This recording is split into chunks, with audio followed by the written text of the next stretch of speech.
नमस्कार मित्रों, आज के इस वीडियो में एक बार फिर से आप सभी का बहुत बहुत हार्दिक स्वागत है।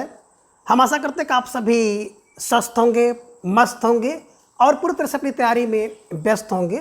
तो मित्रों, आज के इस वीडियो में हम हिंदी साहित्य के अंतर्गत कुछ महत्वपूर्ण रचनाओं को व्याख्यात्मक तरीके से हल करेंगे और इसके साथ ही इन्हें ट्रिक की सहायता से याद करने का भी प्रयास करेंगे। तो हम आशा करते हैं कि वीडियो आप सबके लिए बहुत ही महत्वपूर्ण होने वाला है, इसलिए इस वीडियो को आप लोग अंत तक जरूर देखें।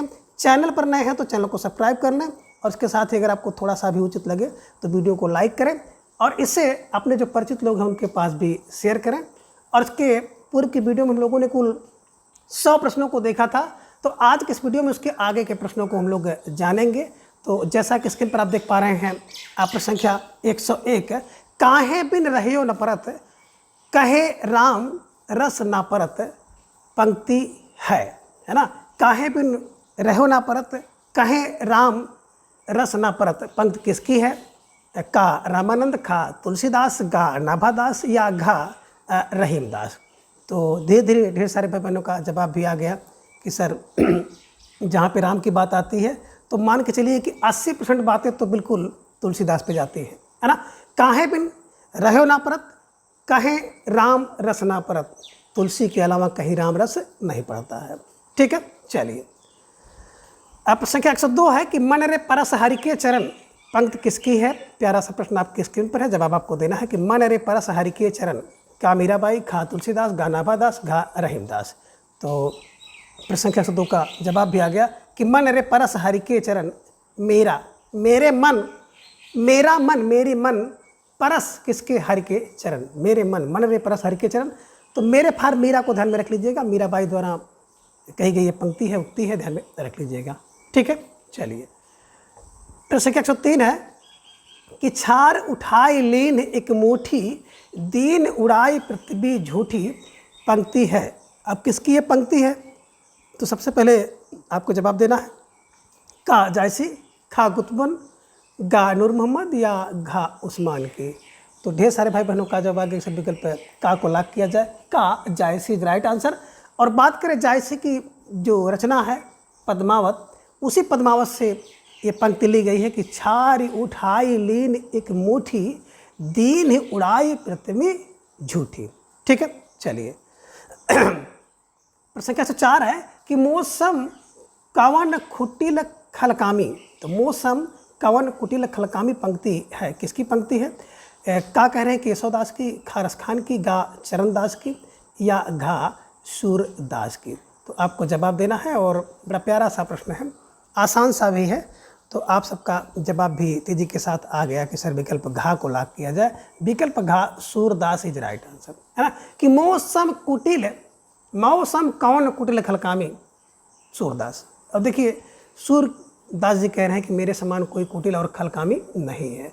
तो कहने का आशा एक क्लू आप भी बना सकते हैं कि, है ना। देखिए सूरदास जी बताया जाता है कि जन्मांध थे। तो जन्मांध क्यों थे? क्योंकि हो सकता है कि कहीं ना कहीं ईश्वर उनको कुटिल माने हों, ये ध्यान में रख लीजिएगा। हालांकि उन्होंने ये बात अपने लिए कही है। ठीक है। प्रश्न 105 है कि हिंदी साहित्य के उत्तर मध्य काल को कला काल नाम देने वाले विद्वान हैं। उत्तर मध्य काल यानी कि रीति काल को कला काल किसने कहा है? जवाब आपको देना है का मिश्र बंधु, खा रमाशंकर शुक्रसाल, गा विश्वनाथ मिश्र और घा रामचंद्र शुक्ल। तो ढेर सारे भाई बहनों का जवाब आ गया कि रसाल कलाकाल, रसाल कलाकाल यानी कि रमाशंकर शुक्ल रसाल ने उत्तर मध्यकाल को, या आप कह सकते हैं रीतिकाल को, कलाकाल कहा है। मिश्र बंधु ने तो श्रृंगार काल कह दिया है और मिश्र बंधु ने अलंकृत काल कहा है, सॉरी अलंकृत, बंधु अलंकृत करते हैं। विश्वनाथ ने श्रृंगार काल कहा है। तो ये ध्यान में रखिएगा। और रामचंद्र शुक्ल की बात करते हैं तो रीतिकाल, रीतिकाल ध्यान में रखिएगा। रीतिकाल और रीतिकाव्य गियर्सन ने कहा है। तो ये ध्यान में रख लीजिएगा कि मिश्र बंधु, बंधु क्या करते हैं? अलंकृत काल कहे हैं रीतिकाल को। विश्वनाथ का मैंने बताया पूरा विश्व श्रृंगार करता है तो श्रृंगार काल कहा है। रसाल कलाकाल और रामचंद्र शुक्ल की बात करते हैं तो रीतिकाल इन्होंने कहा है और रीतिकाव्य गियर्सन ने कहा है। तो ये ध्यान में रखिएगा उत्तर मध्यकाल को। ठीक है, चलिए। तो फिलहाल जिन भाई बहनों का जवाब विकल्प खा था, रसाल इज राइट आंसर। प्रश्न 106 है कवि कल्पतरु ग्रंथ के प्रणेता है, यानी कि कवि कल्पतरु किसकी रचना है? का वृंद, खा चिंतामणि, गा केशव, घा रसलीन। तो ढेर सारे भाई बहनों का जवाब आ गया कि कवि को कल्पतरु की चिंता होती है। चिंता फर चिंतामणि की है, ध्यान में रख लीजिएगा, है ना। किसकी चिंता होती है? तो कवि को कल्पतरु की चिंता होती है, ध्यान में रख लीजिएगा।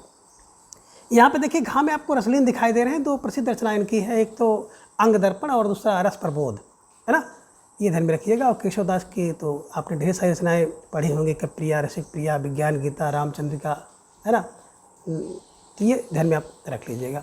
ठीक है, चलिए। प्रश्न संख्या 107 है कि रस रहस्य ग्रंथ के प्रणेता हैं। अब रस रहस्य ग्रंथ के प्रणेता कौन है, आपको जवाब देना है। प्यारा सा प्रश्न आपके स्क्रीन पर है। का कुलपति मिश्र, खा देव, गा बिहारी, घा जगन्नाथ रत्नाकर।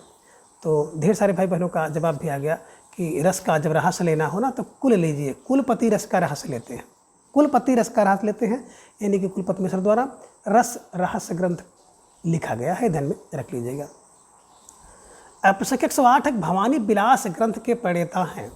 का बिहारी, खा देव, गा कुलपति मिश्र और घा है भिखारी दास। तो ढेर सारे भाई बहनों का जवाब भी आ गया कि सर विकल्प खा को लॉक किया जाए। विकल्प खा देव इज राइट आंसर, है ना। बात करें देव की तो देव द्वारा लिखा गया भाव विलास, भवानी विलास, जात विलास, है ना, ये आप ध्यान में रख लीजिएगा। रस विलास, तो ये इनके द्वारा लिखी गई रचनाएं हैं देव द्वारा। तो विकल्प खा देव इज राइट आंसर। अब प्रश्न 109 है कि अधोलिखित में कौन सा ग्रंथ भिखारी दास का नहीं है। ये लीजिए, प्यारा सा प्रश्न आपकी स्क्रीन पर आ गया। तो इस तरह से प्रश्न आपके परीक्षा में पूछे जा सकते हैं। किसी भी रचनाकार की रचनाएं दी जाएंगी और पूछ लिया जाएगा कि इसमें से कौन सी रचना उनकी नहीं है ना।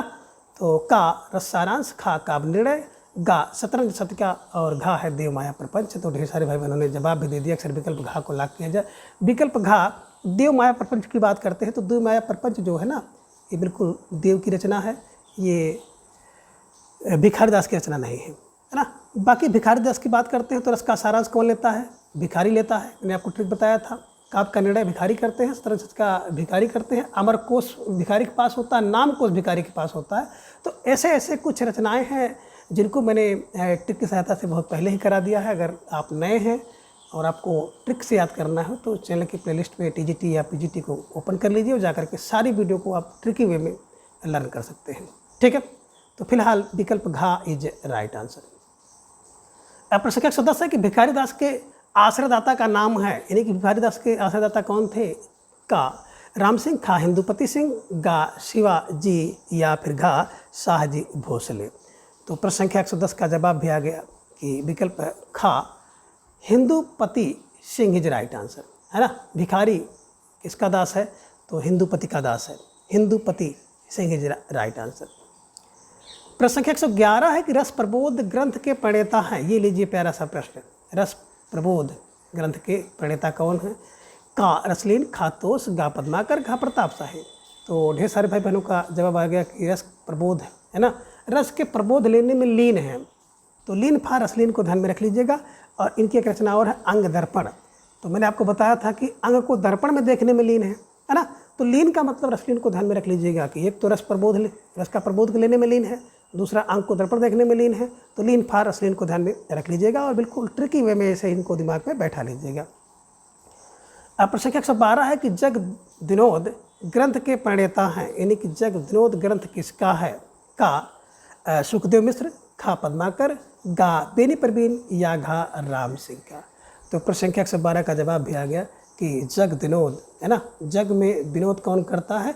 जो पद्माकर टाइप का व्यक्ति होगा, जिसके पास है पद होगा, जग में विनोद वही कर सकता है। तो पद्माकर को ध्यान में रख लीजिएगा, स्टार लगाकर इन्हें अपने नोटबुक में छाप लीजिएगा। प्रश्न संख्या 113 है कि पद्माभण ग्रंथ है। अब ये लीजिए प्यारा सा प्रश्न, और इस तरह के प्रश्न आपके परीक्षा में पूछे जा सकते हैं कि पद्माभण ग्रंथ क्या है। ये का कह रहे हैं कि नायिका भेद है, खा छंद निरूपक है, गा रस निरूपक और घा अलंकार निरूपक। तो जब पद में जो होता है, जब पद आप कोई करते हैं और पद लिखेंगे तो ऐसे ट्रिक बनाइएगा। पद जानते हैं ना, काव्य से कहते हो। तो पद में क्या होगा? अलंकार होगा। अलंकार निरूपण ध्यान में रख लीजिएगा कि पद में अलंकार निरूपण ध्यान में रख लीजिएगा। ठीक है, चलिए। प्रश्न संख्या 114 है कि रसराज ग्रंथ के प्रणेता हैं। रसराज प्रसिद्ध रचना किसकी है? जवाब आपको देना है। का मतीराम, खा अमीरदास, गा प्रताप शाही, घा कुमार मणि। तो रसराज है ना, तो रसराज किसका है? जिसके मत में राम होंगे ना, तो भैया रस का राज होगा। तो रसराज किसके? जिसके मत में राम होंगे और रसराज करेगा, ललित ललाम करेगा वो, है ना। तो ये सब चीज़ें ध्यान में आप रख लीजिएगा और विकल्प का को हमेशा के लिए लॉक कर लीजिएगा। जिन भाई बहनों ने बिल्कुल विकल्प का चुनाव किया था, बिल्कुल सही जवाब और बेहद सुंदर तैयारी आप सबके यहाँ पर दिख रही है। प्रश्न क्या 115 है कि मतीराम ने ललित ललाम की रचना किस राजा के आश्रय में की? ये लीजिए प्यारा सा प्रश्न आ गया कि मतीराम ने जो ललित ललाम, है ना, अगर आपके मत में राम है तो आप ललित ललाम लगेंगे।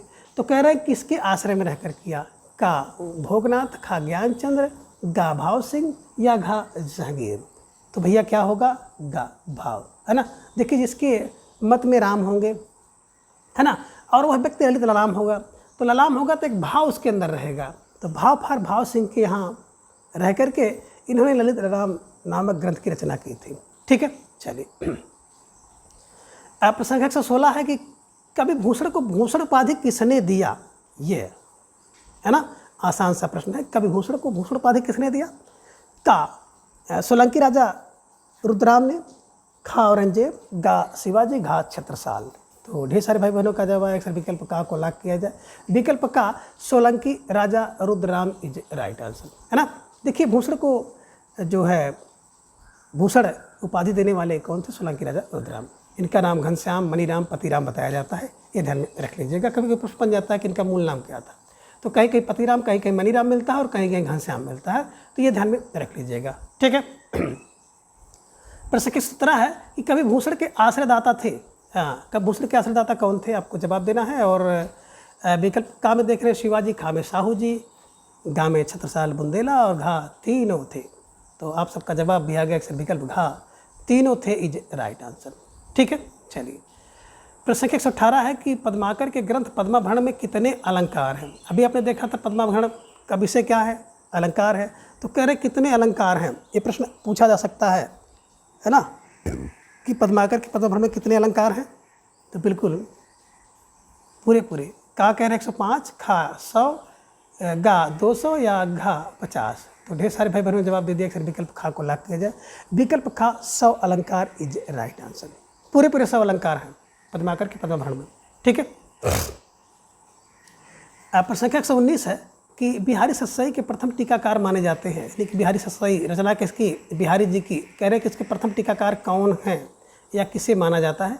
आपको जवाब देना है, प्यारा सा प्रश्न है। तो धीरे धीरे ढेर सारे भाई बहनों का जवाब भी आएगा। कहने का सूरदास सरदार कवि, खा कृष्ण कवि, गा जगन्नाथ दास रत्नाकर और घा है लल्लू लाल। तो सबसे पहले बात करते हैं बिहारी सतसई की टीका जिसने की थी, उनका नाम है विकल्प खा कृष्ण कवि। ये ध्यान में आप रख लीजिएगा, है ना।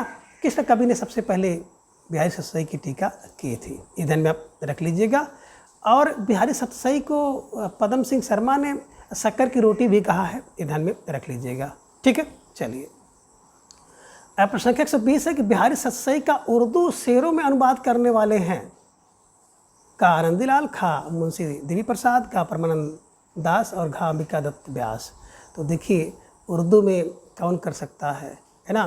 तो ये ध्यान में आपको रखना होगा कि उर्दू में विकल्प का आनंदीलाल इज राइट आंसर, है ना, उर्दू में, है ना।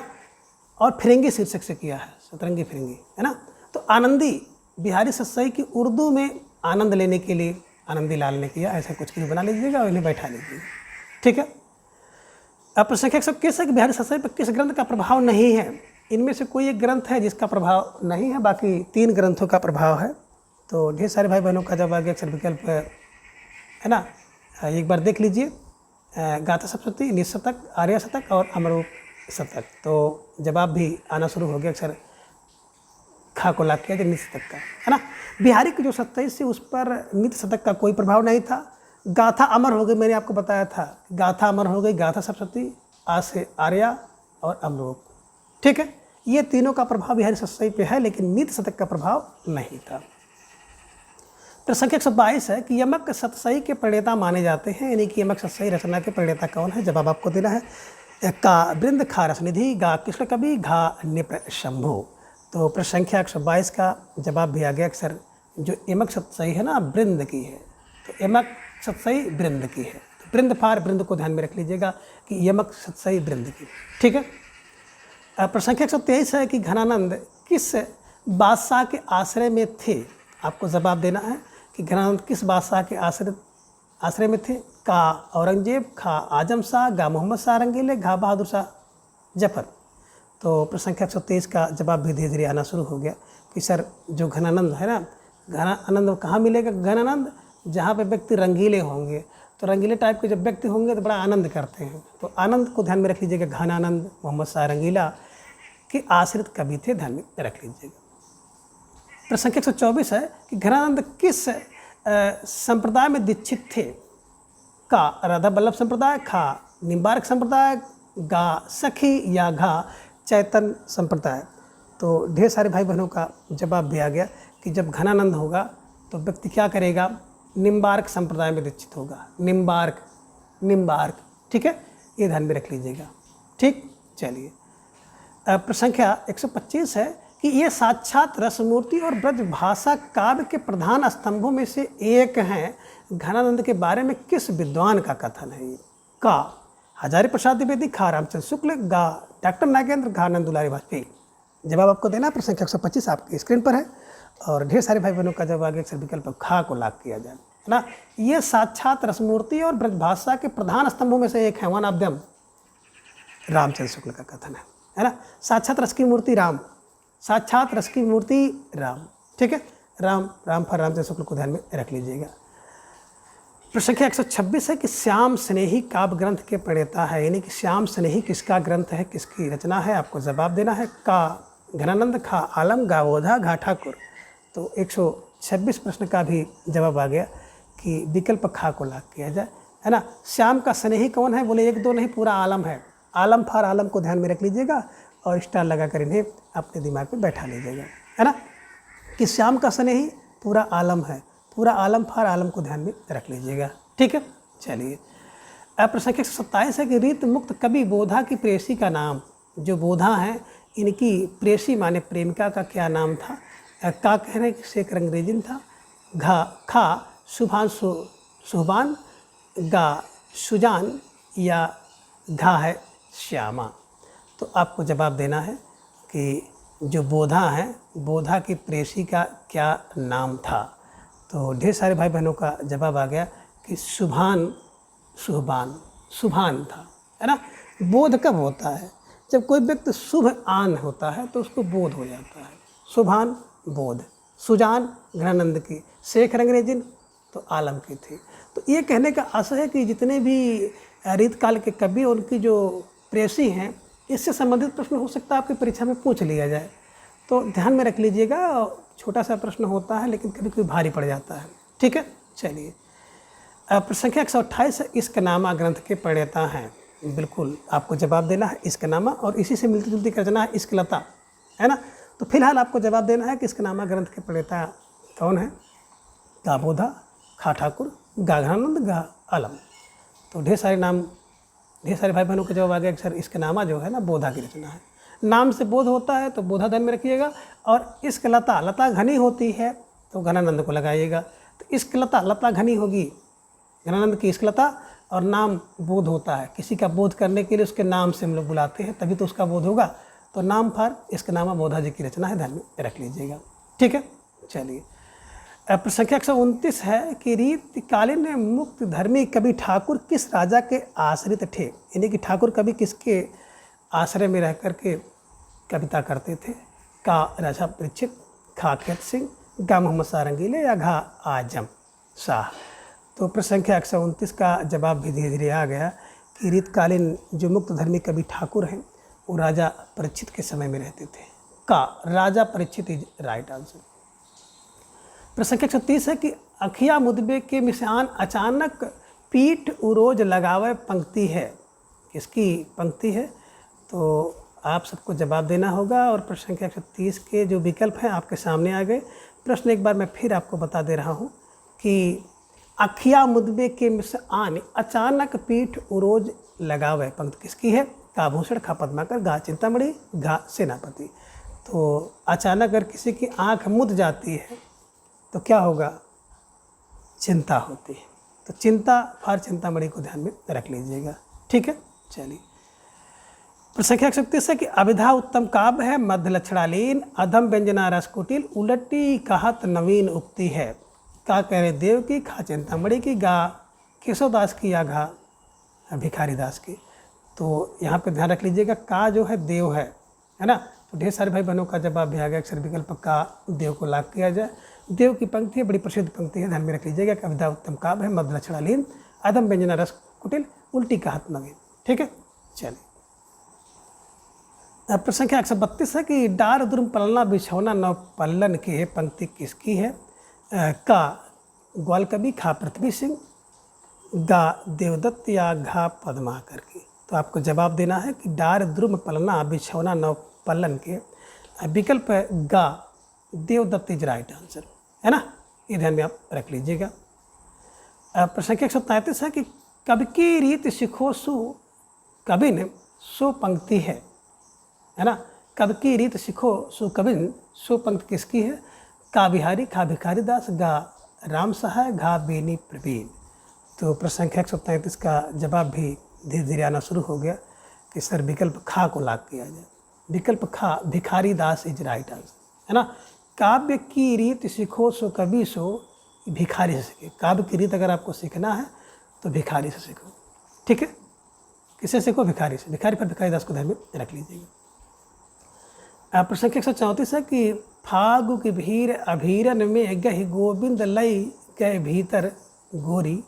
ये पंक्ति किसकी है और बड़ी प्रसिद्ध पंक्ति है, प्राय परीक्षा में पूछी जाती रही है, ये ध्यान में आप रख लीजिएगा। तो का मतिराम का, खा भूषण, गा पद्माकर और घा रसलीन। तो धीरे धीरे ढेर सारे भाई बहनों का जवाब भी आ रहा है। अक्सर विकल्प गा को लाग किया जाए, विकल्प गा पद्माकर इज राइट आंसर, है ना। बात करें पद्माकर जी को तो होली बहुत प्रसिद्ध था, ये ध्यान में रख लीजिएगा। फागु, है ना, इसीलिए वो कहते हैं फागु के भीर है वीरन में गए गोविंद ले गए, है ना।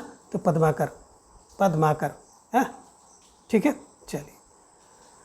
प्रसंख्या 135 है कुंदन को रंग फीकू लागे झलके अति अनंग चार गुराई। पंक्ति किसकी है। का कालिदास त्रिवेदी, खा मतिराम, गा रसलीन, घा सुखदेव मिश्र। तो ढेर सारे भाई बहनों का जवाब आ गया कुंदन का रंग फीका लगेगा अगर मत में राम है। तो मतिराम जी की पंक्ति है, ध्यान में रख लीजिएगा। और मैंने हमेशा आपको यही ट्रिक बताया है कि मत में राम है तो कुंदन का रंग फीका लगेगा। कुंदन का रंग फीका लगो अगर मत में राम है, यानी कि मतिराम जी की पंक्ति है। ठीक है, चलिए। प्रसंख्या 136 है कि ऊंचे घोर मंदिर के अंदर रहने वाली, ऊंचे घोर मंदिर के अंदर रहाती है, पंक्ति है। अब किसकी पंक्ति है कि ऊंचे घोर मंदिर के अंदर रहने वाली, है ना। का गिरधरदास, खा भूषण, गा देव, घा सेवादास। तो ढेर सारे भाई बहनों का जवाब आ गया, अक्सर विकल्प खा को लाग किया जाए। विकल्प खा कभी भूषण इज राइट आंसर, है ना। ऊंचे घोर मंदिर के अंदर रहने वाले भूषण। ठीक है, चलिए। प्रसंख्या 137 है कि तंत्री नाद कवित रस सरस राग रतिरंग है, पंक्ति किसकी है। का बिहारी, खा रसलीन, गा घनानंद, गा ठाकुर। तो तंत्री रास, है ना। विकल्प का बिहारी इज राइट आंसर, है ना।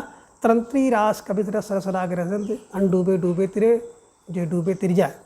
तो इसमें पूरी पंक्ति अगर आप देखेंगे तो यहाँ पर, है ना, विरोधाभास अलंकार है, ये ध्यान में रखिएगा। और पंक्ति किसकी है, बिहारी जी की है। ठीक है, चलिए। प्रसंख्या 138 है कि नेही महाव्रज भाषा प्रवीण और सुंदर ताहु के भेद को जानो, पंक्ति है ना। नेही महाव्रज भाषा प्रवीण किसकी पंक्ति है। का ब्रजनाथ, खा घनानंद, गा नाभादास और घा है भिखारी दास। तो बिल्कुल महाब्रज भाषा कहाँ होगी, जो ब्रज में, ब्रज के नाथ होंगे। तो नेह किससे होगी, ब्रज के नाथ से होगी। महाब्रज भाषा कौन करेगा, जो ब्रज का नाथ होगा वही महाब्रज भाषा करेगा। तो ब्रजनाथ को ध्यान में रख लीजिएगा, स्टार लगाकर इसे नोट कर लीजिएगा। ठीक है, चलिए। प्रसंख्या 139 है कि रावर रूप की रीति रावर रूप की रीति अनूप नयो नयो लागत जो जो निहारियो, पंक्ति है। का ठाकुर, खा बोधा, घा आलम या घा घनानंद। तो रावर रूप की जो रीति है बड़ी अनूप है ना। विकल्प का ठाकुर इज राइट आंसर। तो जिन भाई बहनों ने विकल्प का चुनाव किया था बिल्कुल सही जवाब, बेहद तैयारी आप सबके यहाँ पर दिख रही है। तो निश्चित रूप से आप सब बधाई के पात्र हैं। ठीक है, चलिए।